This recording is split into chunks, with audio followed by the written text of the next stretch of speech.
Você acredita em vida após a morte? Se existe vida após a morte, onde você quer morar?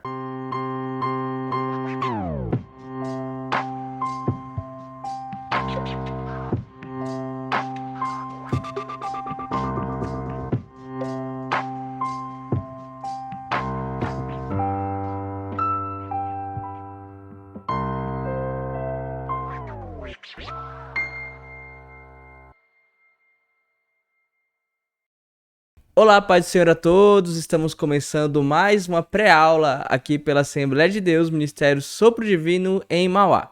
Para quem não me conhece, eu sou o Kelvin, professor de escola dominical. Estamos começando mais uma aula aqui da lição dessa revista dos jovens, né? De 2023, o quarto trimestre de 2023. O tema da revista é a prova da vossa fé, vencendo a incredulidade para uma vida bem-sucedida, né? Eu tenho falado, enfatizado e deixado bem claro para os jovens da minha sala de aula o quão importante é esta revista. O quão útil é essa revista para os nossos jovens, para nós mesmos, né, como professores, para cada dia mais fortalecer a nossa crença, fortalecer a nossa fé, porque tudo que nós fazemos, tudo que nós seguimos dentro de uma cosmovisão cristã, dentro de uma crença, né? Nós cremos em Cristo, nós cremos na sua palavra, nós cremos na vida eterna, né? Como nós iremos falar nesta lição. A lição de número 9, né? A lição que nós iremos falar hoje é a lição de número 9, que ela tem o tema Fé para crer na salvação eterna. Então, é um tema muito importante, né? Nós iremos falar um pouquinho de soteriologia. Soteriologia, para quem não sabe, é o estudo da salvação, é a doutrina da salvação, um tema muito importante. Acredito que seja o tema principal no momento que você vai evangelizar alguém, tem que falar sobre a salvação, sobre o plano da salvação.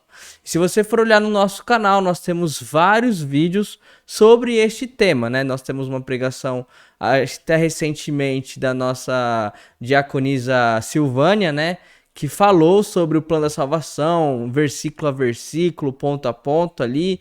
Talvez eu não precisaria nem gravar essa aula, né? Porque naquela pregação já tem tudo ali explicando sobre o plano da salvação, né?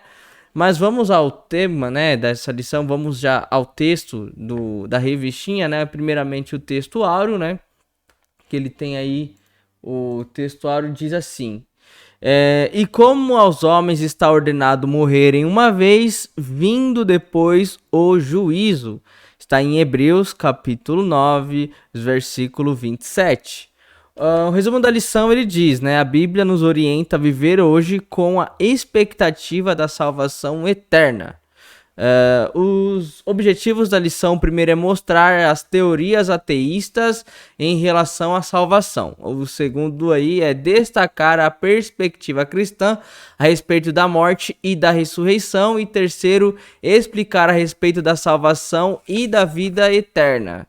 Já vamos para a leitura aí, né? A leitura do texto bíblico, a leitura bíblica em classe. Se você aí, como nós sempre enfatizamos, a importância de você orientar os seus jovens a lerem isso em sala de aula, um versículo por pessoa, né? Cada um lê um versículo, mas é sempre importante lermos a leitura bíblica em classe, né? Está em Romanos, capítulo 10, dos versos 6 ao verso 13. Na pré-aula não tem como lermos esses versículos, tá? Até porque ela é tem que ser muito curto, né? O tempo, né? Se na sala de aula já é curto, né? O tempo de você falar ali 1h30, né? Para você falar um tema assim que dá muita ênfase. Um vídeo de 40 minutos aqui fica mais curto ainda, né? A introdução, ela diz assim: nesta lição estudaremos a respeito da salvação e da vida eterna no céu, junto com todos os redimidos por Jesus Cristo. Por que estudar este tema, né? E vem uma pergunta: por que estudar esse tema? Porque a temática da vida após a morte vem sendo discutida na atualidade por diversos grupos religiosos, cada um tem uma opinião diferente a respeito do assunto. O que mais desperta a curiosidade nessas discussões é o que acontece ao homem depois da morte. Veremos o que a Bíblia diz a respeito do que acontece com a pessoa após a cessação da sua vida terrena e que destino está reservado a ela. É uma incógnita muito grande, de acordo com toda a nossa vida, várias pessoas discutindo sobre o que vai acontecer após a morte, né? Tem um familiar meu que nunca se tornou cristão porque não acredita em vida após a morte, né? E assim, a essência do evangelho, né, é Cristo, né? E a salvação de Cristo. E a salvação de Cristo não foi para essa vida terrena, né? A salvação de Cristo ela foi para que nós tenhamos um local para irmos após a nossa morte. Então, acaba que se você não acredita em vida após a morte, nada do que aconteceu, o sacrifício de Cristo foi tudo em vão. Porque você não crê que o que acontecerá após você vir a falecer. Só que qual é o sentido da vida se o que nós vivermos aqui, 70 anos, 80 anos, tem gente que vive até menos que isso, qual é o sentido no futuro?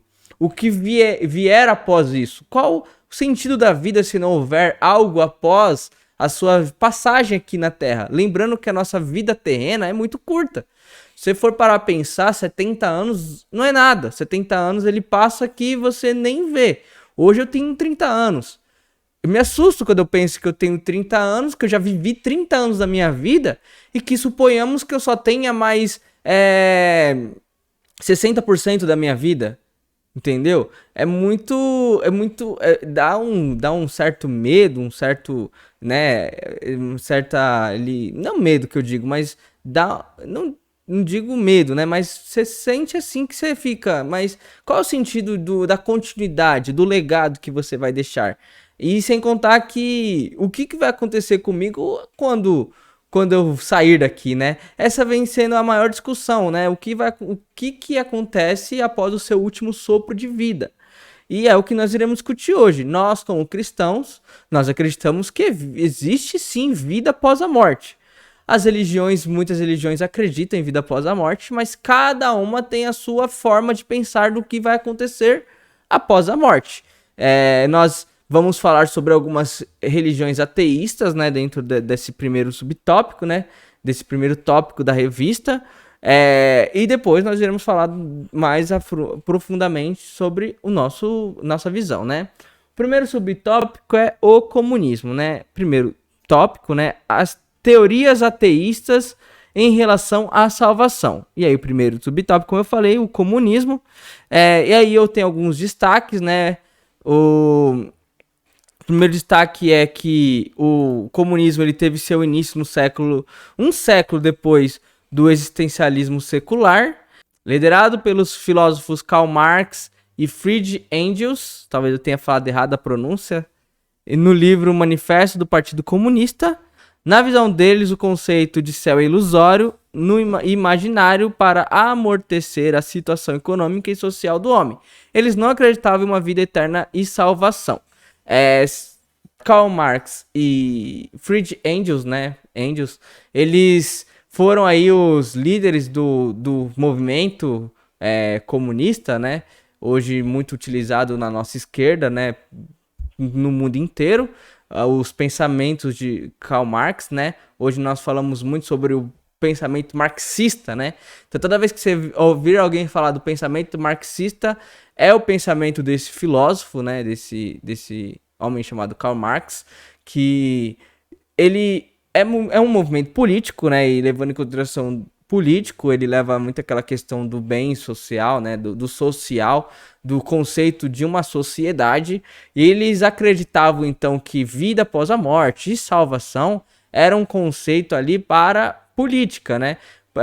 Para poder tirar o povo daquela questão de o Estado dominar o povo, o Estado levar o povo a uma zona de pobreza e colocar dentro do povo uma esperança de que haverá uma vida melhor após a morte, né?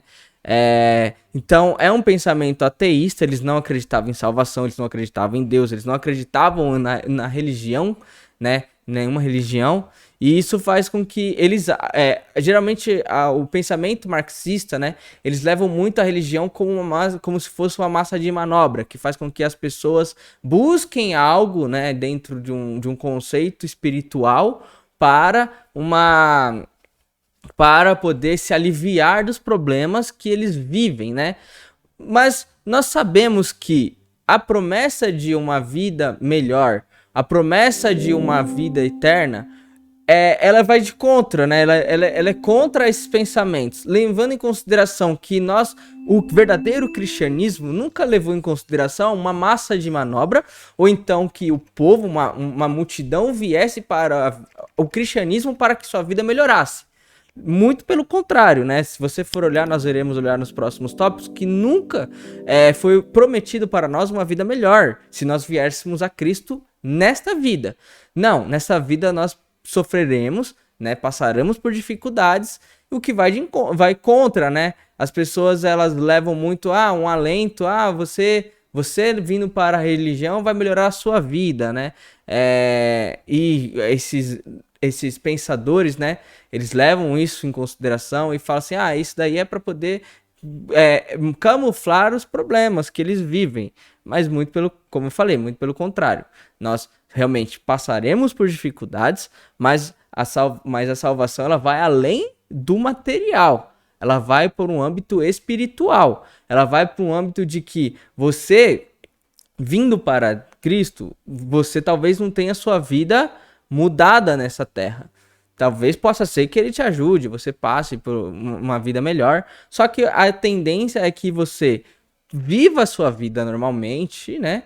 E no final da sua vida, se você buscou ali a vida eterna, você buscou uma vida com Deus, uma vida com propósito, você tem uma salvação, você tem algo que vai além dessa vida, né? Já vamos para o segundo subtópico, que ele diz assim, né? Que ele já vai para uma outra linha de um outro pensador, que é o existencialismo, né? E aí 3 destaques, né? O primeiro destaque teve seu início nos pensamentos do filósofo alemão Martin Heidegger. Ele procurava compreender o tempo como algo necessário para compreender o fim da morte, né? Na morte. Em seu pensamento, a vida é cercada pelas possibilidades da morte e a humanidade anda sozinha na iminência da própria destruição. O existencialismo, ele tem aquela questão de que nós estamos sozinhos, né? Sozinhos no universo e que nada mais existe além de nós, né? E isso é cruel, é triste nós pensarmos nisso porque faz com que a nossa vida não tenha nenhum propósito, nenhum sentido e que nós só vivemos. O tempo vai passando, pessoas nascem, pessoas morrem e nada acontece. O que acaba sendo um pensamento até um pouco, né, como eu te falei, triste, né?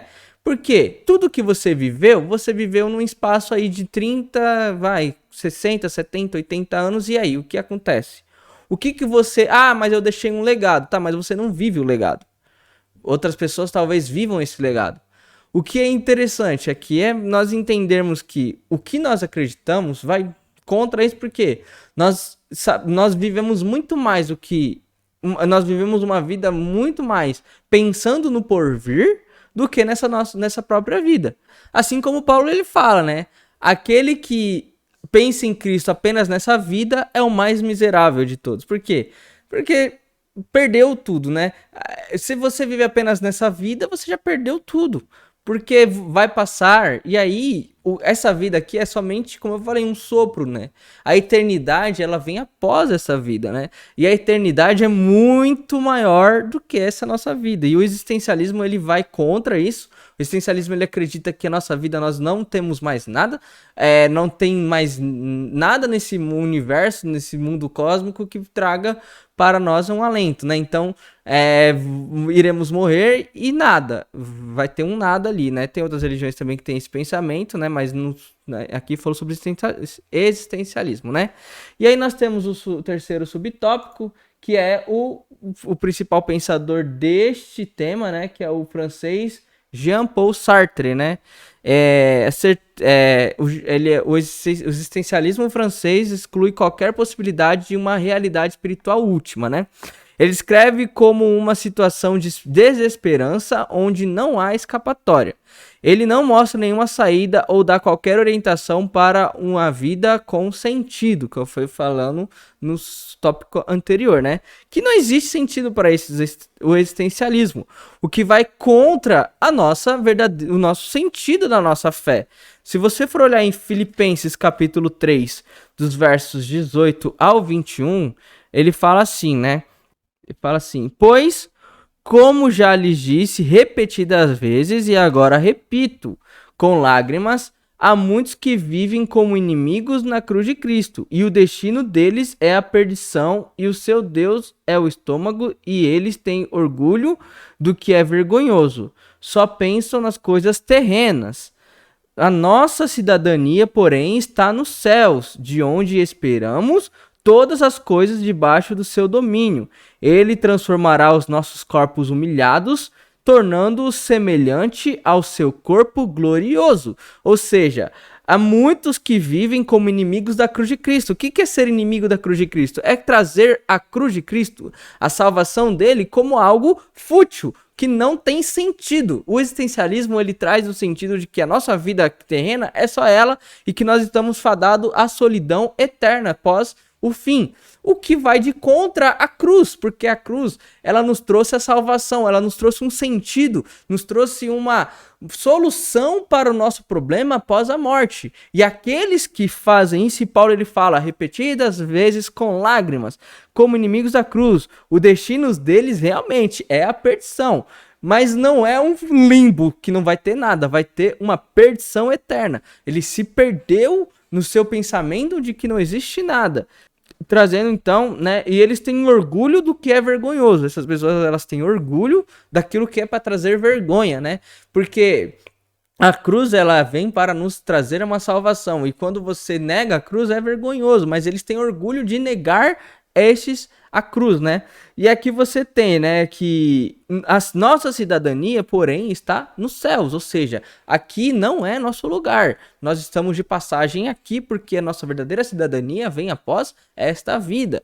E a cidadania é o céu. E assim como Jesus Cristo nos capacitou para que nós possamos ter um corpo semelhante ao dele, aqui já na ressurreição, na glorificação.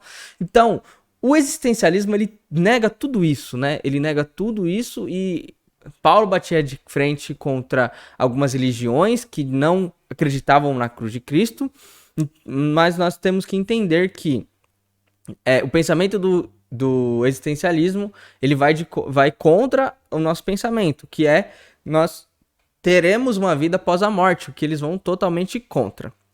Já vamos ao segundo subtópico, a perspectiva cristã a respeito da morte e da ressurreição. E aí o primeiro subtópico é a fé. Eu tenho alguns 3 destaques, né? É a certeza do que se espera e a prova do que não vê. Na Bíblia encontramos a esperança que os existencialistas e os comunistas não conseguem encontrar. Haverá algum momento uma ruptura entre o natural e o mortal, entretanto, pela fé, cremos que o mortal será absorvido pela vida. Nesse segundo tópico, nós iremos agora refutar alguns pensamentos que nós falamos no tópico anterior, né? Onde nós iremos agora trazer a nossa verdadeira crença, né? O que nós acreditamos. E nada melhor do que começar falando sobre fé. O que é a fé, né? A fé é a prova daquilo que se espera, né? É o firme fundamento das coisas que se esperam e a prova daquilo que não se vê. E nós já começamos aqui já a entender qual que é a nossa esperança, né? Na Bíblia encontramos a esperança, né, que os existencialistas e os comunistas não conseguem acreditar. Eu vou ler alguns versículos durante esses subtópicos, mas que vai falar um pouco sobre isso, né? E é interessante nós sabermos que nós acreditamos que em algum momento, né, quando nós morrermos, né, no fim da nossa vida, haverá essa ruptura, né, do natural e o mortal. Entretanto, pela fé, cremos, né, que o mortal será absorvido pela vida. E nós podemos aí ter um versículo base, né, sobre esse ponto, que é em 2 Coríntios, capítulo 5, versículo 4, que ele diz: pois enquanto estamos nessa casa, gememos e nos angustiamos, porque não queremos ser despidos, mas revestidos da nossa habitação celestial, para aquilo que é mortal seja absorvido pela vida, né? O que isso significa? Que assim, enquanto nós estamos aqui, nós não estamos no nosso habitat natural. É a mesma coisa. A melhor coisa que tem e aí eu vou fazer um paralelo terreno, né? Mas só para vocês entenderem. Quando você tá na casa de outra pessoa, de um parente ou de um amigo, você só quer voltar para sua casa. Você não quer ficar lá por muito tempo. Até mesmo você tá no melhor hotel, você foi viajar. Passou 5 dias, você já quer voltar para casa. O lugar pode ser bom, aquela praia maravilhosa, aquela paisagem, aqueles passeios, hotel, tudo na sua mão. Você não precisa limpar a casa, fazer comida, mas você não anseia pela volta da sua casa. Assim é a nossa vida. Nós estamos num local que não é o nosso habitat natural como cristãos. Então o nosso anseio, o nosso corpo, ele anseia a nossa vida celestial, a nossa verdadeira morada. E nós cremos que em algum momento haverá essa ruptura, e pela fé nós acreditamos então que o mortal, aquilo que é mortal, será absorvido pela vida eterna. Então o corpo que hoje é mortal, esse mesmo corpo que hoje morre, será glorificado, será restaurado para uma vida eterna. Então, esse mesmo corpo, não vai ser um outro corpo, um novo corpo, não, é esse mesmo corpo. Então, a nossa vida é a celestial, né? O que vai, né? Que refuta o existencialismo, que acredita que é só essa vida e que o tempo aqui é só esse tempo.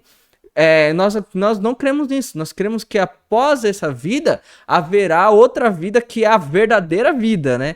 Aquilo que realmente é o que nós trabalhamos durante 70, 80, 90 anos para chegar a esta vida.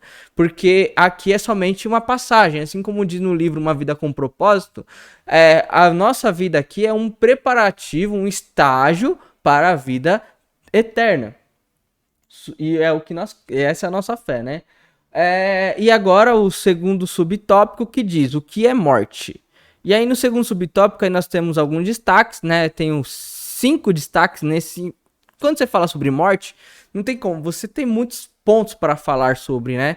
E aí o primeiro é: todos temos certeza que passaremos por ela. Isso é a maior certeza que nós temos, né? A não ser que Cristo volte hoje, alguns não passarão, mas todos que vieram antes já passaram por ela, né? Ela é a separação da parte material com a parte imaterial do corpo humano. Não levaremos nada nessa vida. Quando morrermos, tudo ficará aqui. Para nós, a morte não é o fim, pois após ela haverá continuidade do lado de Deus ou não, né? Depende muito de como você viveu sua vida. Deus não nos criou para morrer, mas a morte é o fruto do pecado que é cometido pela desobediência no Éden. Então, aqui primeiramente, né, todos nós temos uma certeza na nossa vida, que morreremos. Ou seja, você já nasce fadado ao seu destino de morte, de que você morrerá. E quanto mais o tempo vai passando, quanto mais velho você vai ficando, mais próximo você fica da morte.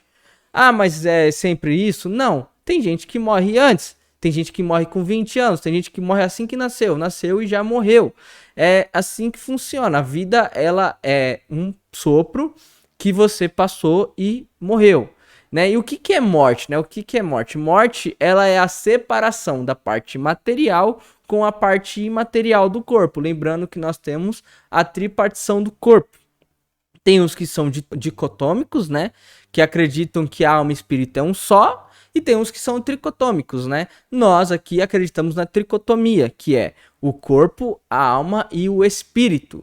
Então, o espírito e a alma são a parte imaterial do ser humano. E o corpo é a parte material. Quando morremos, então, o espírito e a alma se separam do corpo, né? E a morte, a morte já tem esse sentido de separação, né? E aí você tem conceitos filosóficos, que não é somente a separação do corpo do espírito e da alma, mas também separação da família, separação dos entes queridos, né? Que a partir do momento que a pessoa ela é enterrada, né? Ela tem ali então a sua última despedida. O que filosoficamente, né, se a gente for para pensar, é nós temos uma visão de despedida muito na questão de quando enterra, né? Quando fecha o caixão e é levado ali para ser enterrado ali na lápide, né?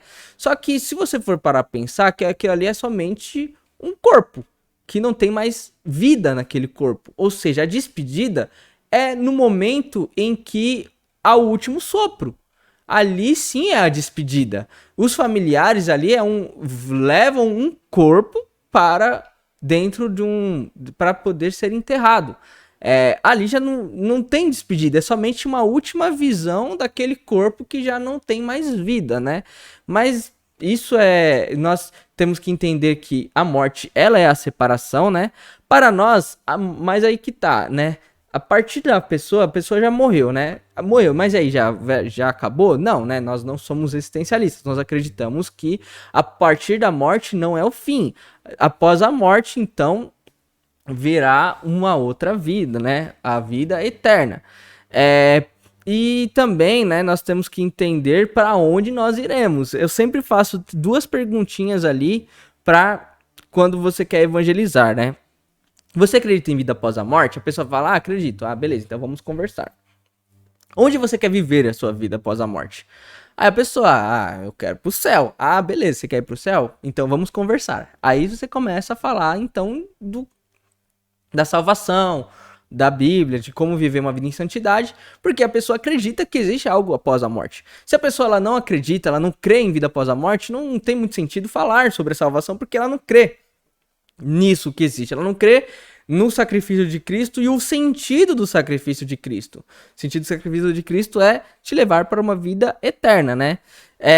E aí, outro destaque dentro desse subtópico é que quando nós morremos, né? E aí eu digo a morte terrena, tudo que fica na terra, né? Você vai ver isso em 3 versículos, né?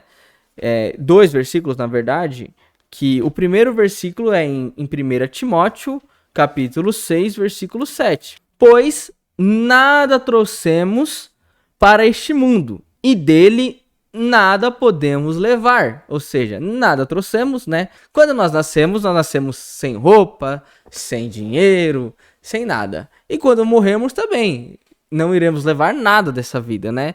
E também nós temos, né, a famosa frase de Jó, capítulo 1, versículo 21, que ele diz, né? E ele disse: saí nu do ventre da minha mãe e nu partirei. O Senhor me deu, o Senhor me levou. Louvado seja o nome do Senhor.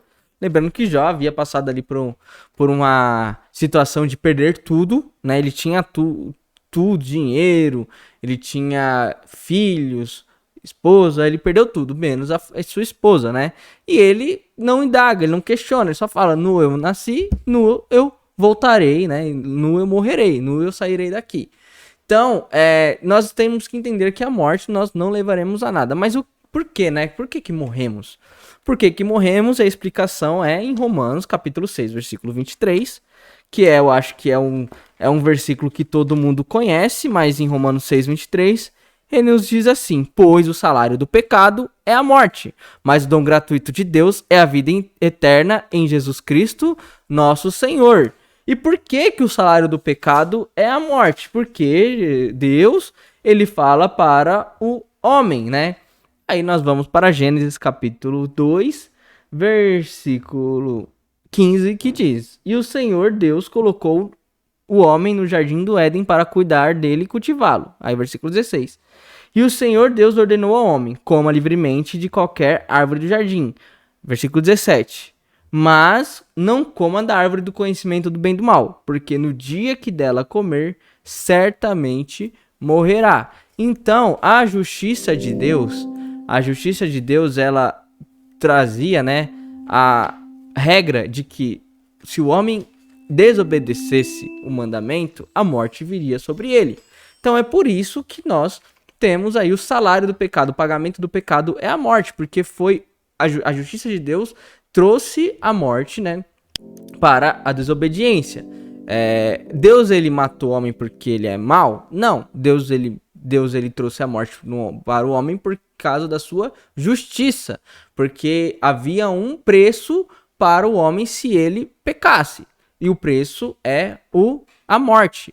Mas aí o que Deus faz para corrigir isso? O dom gratuito, que é a vida eterna. Então aí nós vamos já para o terceiro subtópico, que é, né, a ressurreição, né?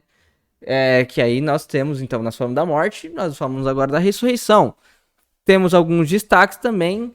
É o mais notável de todas as características da mensagem cristã. Após verem a ressurreição de Jesus, os apóstolos tiveram a certeza de que essa ressurreição aconteceria com eles também. O conceito de ressurreição pelos cristãos é diferente dos gregos e os judeus, para os gregos, a morte é a libertação das cadeias da alma. Eles não acreditavam na ressurreição do corpo. Já para os judeus, o corpo seria ressurreto, mas os valores do corpo seriam mantidos e não haveria alteração no corpo ressurreto. Nós acreditamos que o nosso corpo, após ressurreto, será transformado na glorificação. Então, nós, como falamos de ressurreição, nós temos dentro da Bíblia, nós temos algumas linhas de pensamento. A dos gregos, que não acreditavam na ressurreição, né? E se você for olhar Atos 17:32, você vai entender, né, que quando Paulo começou a falar da ressurreição, temos alguma comoção do povo, né? Então, Atos 17:32, ele fala assim: quando ouviram sobre a ressurreição dos mortos, alguns deles zombaram e outros disseram: a esse respeito, nós o ouviremos outra vez. Ou seja, alguns ficaram curiosos. Lembrando que ele estava em Atenas, né? Atenas é ali a capital da Grécia. Então, quando Paulo fala da ressurreição para os gregos, alguns zombaram. Falaram, que esse cara é louco. Mas alguns já olharam e falaram assim, fale mais sobre isso. Me conte mais sobre isso, né? Que o conceito para os gregos, né, e os judeus é diferente dos cristãos. E os judeus, eles acreditavam, então, que o nosso corpo seria mantido, ele não seria alterado. Só que não é o que nós acreditamos. Porque se nós formos ali em 1 Coríntios capítulo 15, versículo 42, diz: assim será com a ressurreição dos mortos. O corpo que é semeado perecível e ressuscita imperecível. Ou seja, precisa de uma alteração de um corpo perecível para um corpo imperecível, né? Nós cristãos acreditamos que o nosso corpo será alterado aí na glorificação. Nós temos alguns outros versículos que falam sobre a ressurreição, né? 1 Tessalonicenses capítulo 4, versículo 14, ele diz: se cremos que Jesus morreu e ressurgiu, cremos também que Deus trará mediante Jesus com ele aqueles que nele dormiam, né? Porque aqui ele tá falando, né? Irmãos, não se preocupem, não sejam ignorantes quanto aos que dormem, para que não se entristeçam com os outros que não têm esperança, né? Não se preocupem com os que dormem, porque assim como Jesus ressuscitou, também esses ressuscitarão. Você tem também em 2 Coríntios, capítulo 6, versículo 14, porque seu poder Deus ressuscitou o Senhor e também nos ressuscitará. Então a ressurreição é uma realidade para nós, né? Para a nossa vida, né? Nós acreditamos na ressurreição. Vamos já ao terceiro subtópico, que é o que é salvação, né? E aí, 3 destaques, né? O primeiro subtópico, que é salvação, nós temos, no grego, a palavra salvação é sotéria, né? Que significa salvando de um perigo eminente. A salvação vem pela graça, um dom gratuito e imerecido. Somente o sacrifício vicário de Cristo poderia libertar a humanidade depois da queda. Então, nós acreditamos que a salvação ela é para nos tirar de um perigo eminente, né? Veio a morte veio, só que Deus ele deu uma promessa de que viria algum para libertar o cativo, libertar-nos das correntes da morte e do pecado. Quem foi esse? Cristo. Cristo, o nosso cordeiro, né? O cordeiro vicário, aquele que se sacrificou, para que nós tivéssemos vida, né? Então, o sacrifício vicário de Cristo, ele nos traz, então, a graça, né? O que é a graça? A graça é um valor imerecido e gratuito.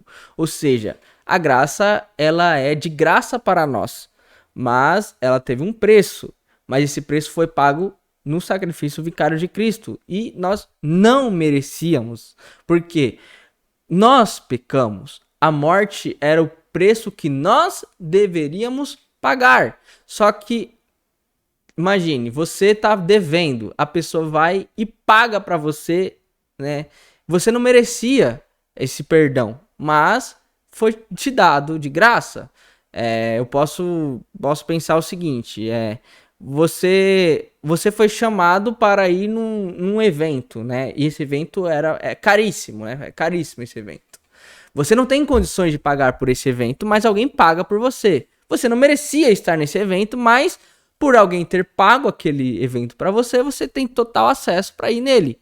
Porque alguém pagou, não porque você merecia, mas porque alguém te deu os ingressos. A salvação é a mesma coisa. Você não tem merecimento nenhum sobre a salvação, mas Cristo pagou. Nós não temos nenhum merecimento, nós não merecíamos, mas Cristo ele pagou, então nós agora temos acesso para a salvação. Assim como diz em Tito, capítulo 2, versículo 11, que diz: porque a graça de Deus se manifestou salvadora a todos os homens, ou seja, todos os homens têm direito à salvação. Deus não faz acepção de pessoa a ninguém. Todo mundo que quiser a salvação é só pegar, é só buscar pela salvação. Em Efésios capítulo 2, versículos 8 ao 11, ele deixa mais claro isso, né? Que ele diz assim: pois vocês são salvos pela graça, por meio da fé, e isso não vem de vocês, é dom de Deus. Não por obras, para que ninguém se glorie, porque somos criação de Deus, realizada em Cristo Jesus, para fazermos as boas obras, as quais Deus preparou antes para nós a praticarmos. Portanto, lembre-se que anteriormente vocês eram gentalha, vocês eram gentios, insignificantes por nascimento, e chamados para incircuncisão pelos que se chamam circuncisão, feita no corpo, por mãos humanas. E que naquela época vocês estavam sem Cristo, separados da comunidade de Israel, sendo estrangeiros quando as alianças da promessa, sem esperança, sem Deus no mundo. Mas agora que em Cristo Jesus, vocês que antes estavam longe, foram aproximados mediante ao sangue de Cristo. Aqui Paulo ele faz um paralelo também com a circuncisão, né? Porque ele está falando aqui para dos judeus e os gentios, né? Que antes vocês eram gentios, vocês não estavam ali dentro da nação eleita, né? Vocês não eram eleitos, mas hoje vocês são chamados também, porque a salvação é dada a todos, como nós falamos em Tito, e a salvação ela vem pela graça mediante a fé. Isso não tem, né? Você não tem você não tem nenhuma ação sobre a fé, sobre a graça. Você não tem ação. Ela foi te dada. Porque se você tivesse alguma ação, talvez você se gloriaria. Falar, eu sou salvo porque eu faço isso. Eu sou salvo porque eu faço aquilo. Não. Você faz as coisas, as benfeitorias, porque você já é salvo, né? Já vamos correr aqui para o próximo subtópico, que ele diz os 3 tempos da salvação, né? 3 destaques. Podemos falar que a salvação é em 3 tempos: passado, presente e futuro. O ser humano está salvo, está sendo salvo e será salvo. Significa que estamos justificados, precisamos buscar cada dia a nossa salvação, que será plenamente realizada no futuro. Ou seja, a salvação ela tem 3 estágios temporais.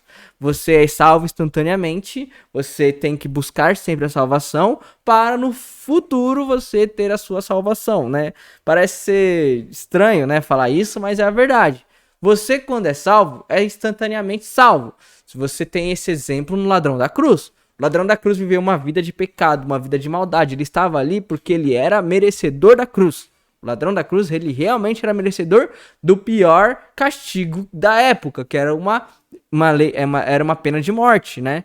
E Jesus, ele tá ali, ele confessa que Cristo ali e ele se arrepende. Jesus fala: ainda hoje estarás comigo no paraíso. Por quê? Porque ele era bom? Não. Porque ele era maravilhoso? Não. Porque ele era mau, porém ele reconheceu, ele creu em Cristo como o Salvador. E por crer em Cristo, ele teve a sua vida salva. Nós temos aí bastantes vídeos no canal que o pastor Igonato ele tem falado que o ladrão da cruz nunca participou de uma ceia, nunca participou de uma festa da Páscoa, provavelmente. O ladrão da cruz nunca foi em uma sinagoga. O ladrão da cruz nunca vivenciou os conceitos religiosos. Ele vai ter os seus primeiros conceitos religiosos no céu, né?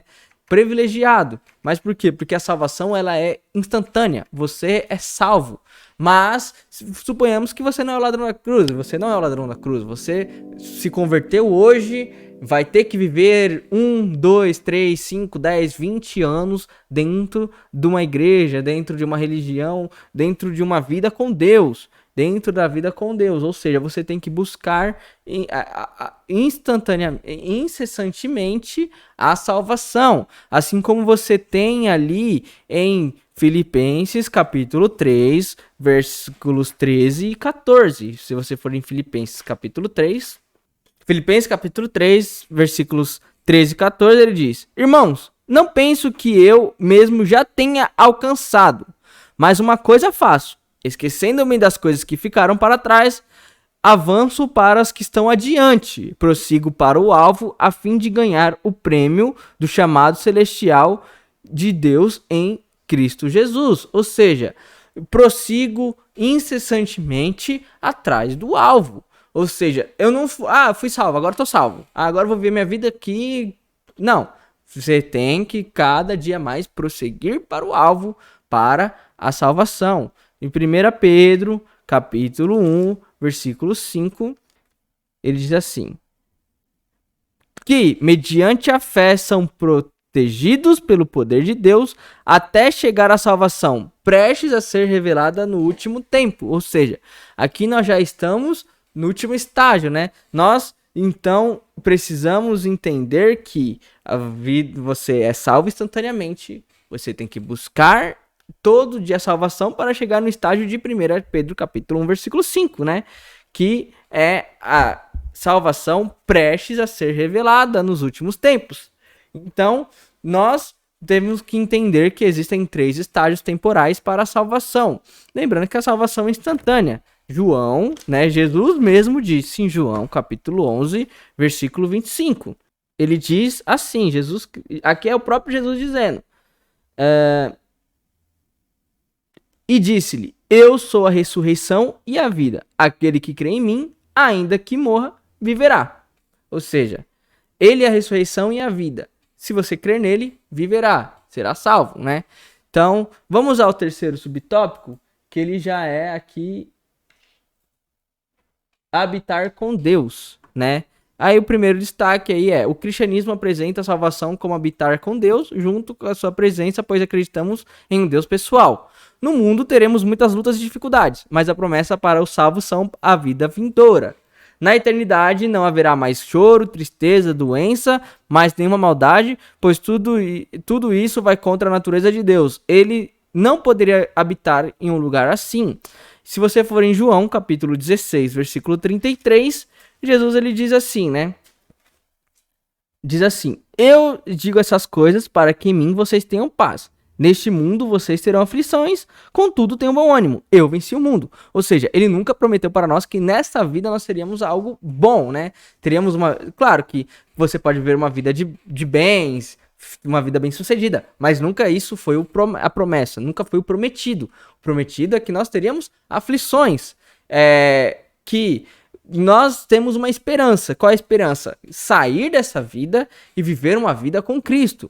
Por isso que muitos dizem Maranata. Se você for olhar a igreja primitiva, o Maranata era muito próximo, porque eles viviam, padeciam perseguições, padeciam necessidades, e a promessa de uma vida eterna era muito fresca na vida deles. Então eles ficavam: não, nós sairemos daqui, nós sairemos dessa vida porque algo melhor está vindo.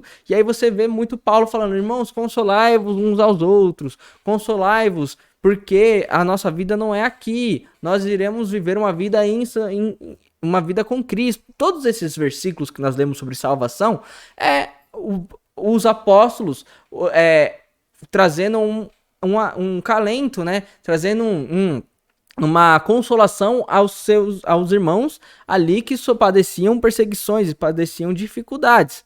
E aí você vai olhar em Apocalipse capítulo 21, versículo 4, todos nós conhecemos, que é o seguinte: ele diz: Ele enxugará dos seus olhos toda lágrima, não haverá mais morte, nem tristeza, nem choro, nem dor, pois a antiga ordem já passou. Ou seja, a antiga ordem é o que? A nossa vida de hoje. Ela vai passar e então nós viveremos com Cristo num lugar onde não haverá dor, nem morte, nem choro. Lembrando que morte, dor, choro vai contra a natureza de Deus. Não tem como ele viver em um lugar que vai contra a sua natureza. Então, quando nós formos morar com ele, a esperança do cristão é essa, que um dia nós viveremos uma vida com ele. Para onde nós iremos? É por isso que nós vivemos nessa vida hoje, nossa vida, 80, 90 anos aqui, para que o que vai acontecer no após. E o após é viver com Cristo. Amém, irmãos? Estamos acabando essa lição. Vamos aí já à conclusão. A conclusão ela vai dizer assim: a vida é um presente de Deus, assim como a salvação. Não podemos nos esquecer de que a vida terrena é limitada. Todavia, a eternidade não. Mas é você quem decide onde quer passar a eternidade, perto de Deus ou longe dele. A vida eterna é real, não é algo inventado pelos homens para amedrontar as pessoas, criando a ilusão de uma vida melhor em outro mundo e não aqui. Ou seja, a vida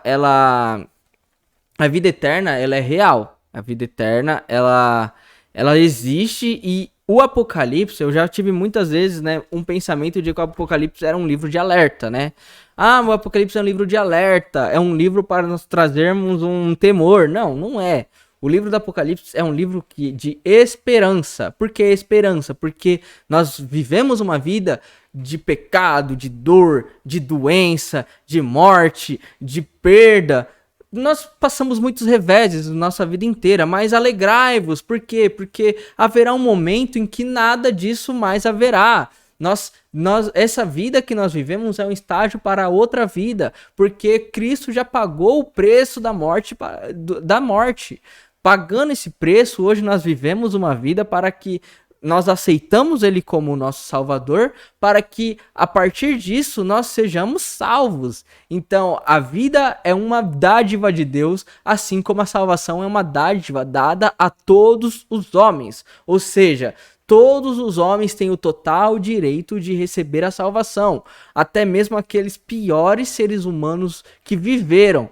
Se eles se arrependerem, buscarem a Deus, buscarem a Cristo, eles serão salvos. Aí vem aquela pergunta: Kelvin, mas e se isso tudo for mentira? E se isso tudo não existir? Tá bom, aí eu digo uma coisa: e se tudo isso for verdade? E se tudo isso que nós acreditarmos for real? Você vai viver a sua vida e perder a sua vida por você não acreditar naquilo que pode ser real? Ou você ganhar tudo porque você acreditar que isso é real? Então tem os dois pontos. A pessoa acreditar que não é real e a pessoa acreditar que é real. Só que existe uma diferença. Aquele que não acredita, se for verdade, perdeu tudo. Agora, se for verdade, você acreditar que é verdade, você ganhou tudo. Você não perdeu nada. Ah, mas e a nossa vida terrena? Eu vivo muito bem, eu sou muito feliz com Cristo. Porque Cristo nos dá paz.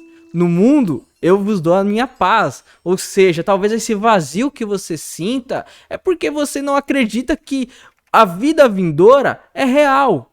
Por quê? Porque se você acredita na salvação, Cristo te trará a salvação e Cristo estará contigo e a sua vida vai ser melhor. Você virá uma vida de não haverá tristeza. Por quê? Porque aquele vazio no seu coração é preenchido por Cristo. Nele vivemos, nele morremos, com ele ressuscitaremos e com ele viveremos. Amém, irmãos? Quero agradecer a todos que ficaram até aqui. Deus os abençoe e boa aula. Essa aula é maravilhosa. Eu amo muito essa aula de salvação. Amém.